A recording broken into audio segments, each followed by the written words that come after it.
What is this eating bitter? We take the Chinese term there that I learned from my Kung Fu masters when I was young. You eat bitter and then everything after that tastes sweet. Eat bitter means you work your butt off for a really long time. You forget about tasting sweet. And then the sweetness just happens naturally. Not as a reward. It happens all the time along with the bitter. See? So what is this eating bitter then in our tradition? Well, to work relatively, to work in the actual situation you're at, you work very deeply with a deep state of present moment consciousness, focus, awareness. It doesn't mean that you get too intense. It doesn't mean that you make a new way to tighten up. It does mean, though, that you adhere to your actual situation, to the present reality that you're in. It doesn't mean that you work really hard to get to that mountain over there, that goal. Of course, when we begin practice on the path, we're in the duality kind of mind, and of course we always see it like that. I'm going to work real hard, I'm going to get enlightened, it's out there somewhere. We can't help it. This is the way our mind works in the beginning. We've been conditioned about this, right? Through our whole lives.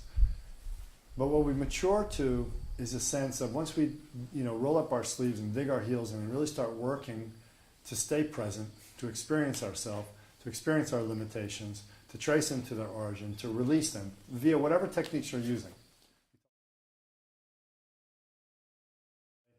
With a different orientation, all of this becomes the moment of awakening. All of this becomes the moment of expressing our essence. So that the practices turn into not a road that you slug through in a really hard way with deep discipline, self-abnegation, austerity, eating bitter, to get to some great thing on the end.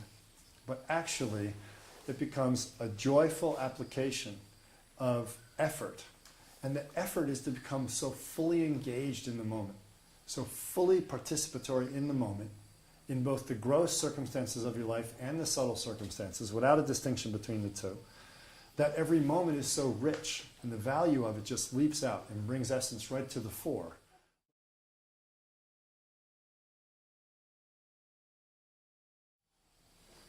So the hard work, the escaping into reality that we talk about instead of escaping out of reality, is just that.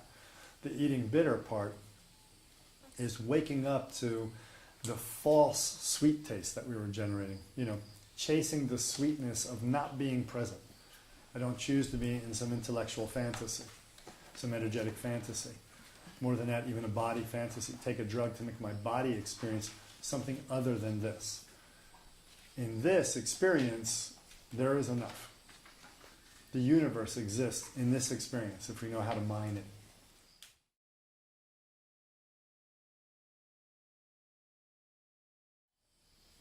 And to summarize it, when someone can show me something of great value that can benefit mankind, that you develop within your own being, that comes without hard work, I'm the first in line.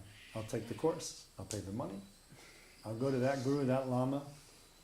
As of yet, in my study of human nature, in my study and practice of the way, the Dharma, of all these different traditions that I've looked at and practicing hard myself, I've never met a person that I really wanted to emulate as far as a Dharma being, as far as their ability of being in touch with essence and expressing that to benefit all beings, that didn't put in a very large load of effort, joyfully speaking.